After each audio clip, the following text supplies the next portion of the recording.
How we doing, guys? Richie, the Jordan Patrick Show. Happy Sunday to all. Going to touch briefly on the happenings of the NFL yesterday. Two big shockers.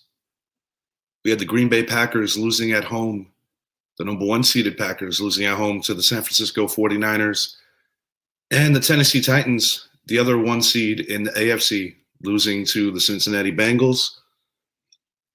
I'm going to start with the late game first. Huge shocker in Lambeau. It seemed as the game progressed and as the weather got worse, it actually favored the visiting team, the 49ers. And I do believe that a big part of that was the fact that the Packers are a finesse team.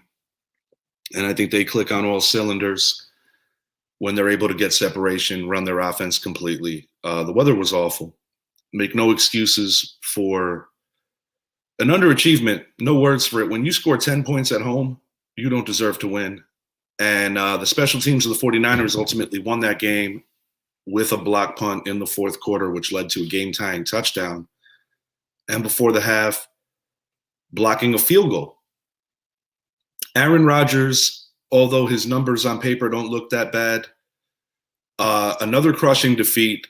And it seems like for his career, he's starting to catch the narrative of being a bit of an underachiever, possibly a bit of a choke artist. I know that going into this year, he was a big source of NFL conversation in terms of if he's even going to return. This particular year, there was a lot of chatter about him possibly retiring. I'm sure that a lot of that will also be a thing going into this new NFL season. But with Devontae Adams approaching a potential free agency, I do think the Green Bay Packers will opt to franchise him with the hopes of keeping Aaron Rodgers to play out the final year of his contract.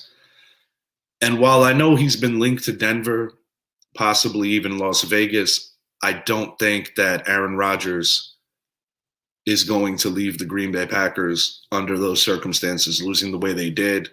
I saw his post-game press conference, and it just seemed that while, of course, anyone would be heartbroken losing that way, I think as a professional obligation, if he chooses to not retire, he won't leave the Packers until he meets the contract. I think even in his mind, his stance on that might change because of the fact that I think this particular year he's going to naturally take a little more blame.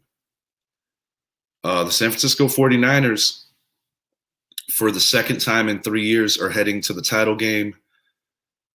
It's a very interesting and intriguing story because they made the playoffs because of a final win in the regular season. They were a lower seed. And it's just really shocking that they were able to pull off the win, because even though the Packers were not on their A game, the 49ers were not able to do much on offense either. So definitely a shocker. But, you know, they're going to play in a much better weather situation next week, whether the winner is the Los Angeles Rams, who they're very familiar with. They've actually swept the Rams during the regular season, or the defending world champion Tampa Bay Bucks. It could be a matchup of the two former New England Patriot quarterbacks who both contributed to a recent Super Bowl victory a couple of years back. Or it could be a divisional third game with a lot of familiarity with both teams, but something to keep an eye on. In the AFC, although another one seed fell, I actually did pick the Tennessee Titans to lose the game to the Bengals. Mike Vrabel is going to be under some scrutiny, not just for going for two early in the game when the game was tied at 6, but also some of the play calling down the stretch. Ryan Tannehill had thrown 2 picks prior to his final interception. And I believe a lot of Titan fans looking back at the game are going to be a little upset with the fact that they just didn't run the ball and try to play a little more conservative down the stretch. Tannehill clearly was not on his game, and I had alluded to in my previous prediction of the game that Tannehill would have a couple of uncharacteristic interceptions. I predicted 2. He actually threw 3. Eli Apple intercepting the final pass. Shocking, man. Just hard to predict these games because I have a hard time believing that going into the year, a lot of people had a 4-win Cincinnati team from last year being a game away from the Super Bowl. And I don't think too many people would have thought that after getting home field advantage for a second consecutive year, the Green Bay Packers would have fallen out in the divisional round to a team that barely made the playoffs. But that's why these games are so much fun, because it's not necessarily who's the better team per se or who has the better record. It's about who's the better team for 3 hours.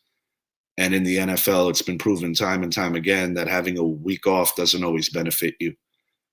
Got some great games today. World champion Buccaneers are hosting the Los Angeles Rams. And we also have the nightcap, which is going to probably be the best game of the week between the Kansas City Chiefs and the Buffalo Bills. I am picking the Bucs and Bills to advance, but after what I saw yesterday, I certainly wouldn't hold anything as a sure thing. Enjoy the rest of your Sunday, everyone. I'm going to watch some of these games. Take care, guys.